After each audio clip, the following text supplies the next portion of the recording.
ഇതാ ദുൽഖർ സൽമാന്. ഇത് എവിടുന്ന് മേടിച്ചതാണ്? മാർക്കറ്റ് അവന്റെ പേരാണ് ഫാരിസ് DQ. അതായത് നീ തന്നെ എനിക്ക് പേരിട്ട് DQ. അതായത് ഇവന് തന്നെ പേരിട്ട് DQ.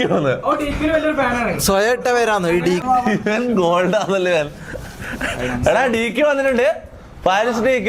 ദുൽഖർ സൽമാൻ നമ്മളെ ലൈവില് വന്നിട്ടുണ്ട്. അപ്പൊ എല്ലാരും ഫ്രം മീഷോ. അല്ല ശരിക്കും നിന്നെ ആരാ അപ്പൊ DQ എന്ന് വിളിച്ചത്? ഡിക്കുന്നു വിളിച്ചതല്ല, ഞാൻ സ്വയമായിട്ട് ഡിക്കുന്നു പേരിട്ടതാ. ഇൻസ്റ്റയിൽ എല്ലാവർക്കും ഉണ്ടാവൂലേ? എനിക്ക് ക്യാമറയിൽ അങ്ങനെ ഉണ്ട്. നീ ഒന്ന് ക്യാമറയിലേക്ക് നോക്കിയാ നോക്കട്ടെ. ക്യാമറയിൽ അങ്ങനെയല്ലേ ഉള്ളത്, നമുക്ക് പറയാൻ പറ്റൂല. അപ്പൊ DQ പോലെ ഉണ്ട് ആരും പറഞ്ഞ? അങ്ങനെ ആയിട്ടല്ല. അല്ല ആരെന്ന് പറഞ്ഞ അങ്ങനെ ആരോ പറഞ്ഞേ? ആരാന്ന് പറഞ്ഞത്?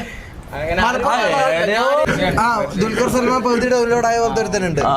അല്ല അവൻ ഫുൾ ഡൗൺലോഡ് പകുതി ഡൗൺലോഡ് ആയില്ല, ഇവൻ കാഭാഗം. എന്നാലും നീ എന്തിനാ നിനക്ക് സ്വയം DQ എന്ന് പേരിട്ട? എനിക്ക് ഡിക്കുന്നു ഇഷ്ടമാണ്. അങ്ങനെ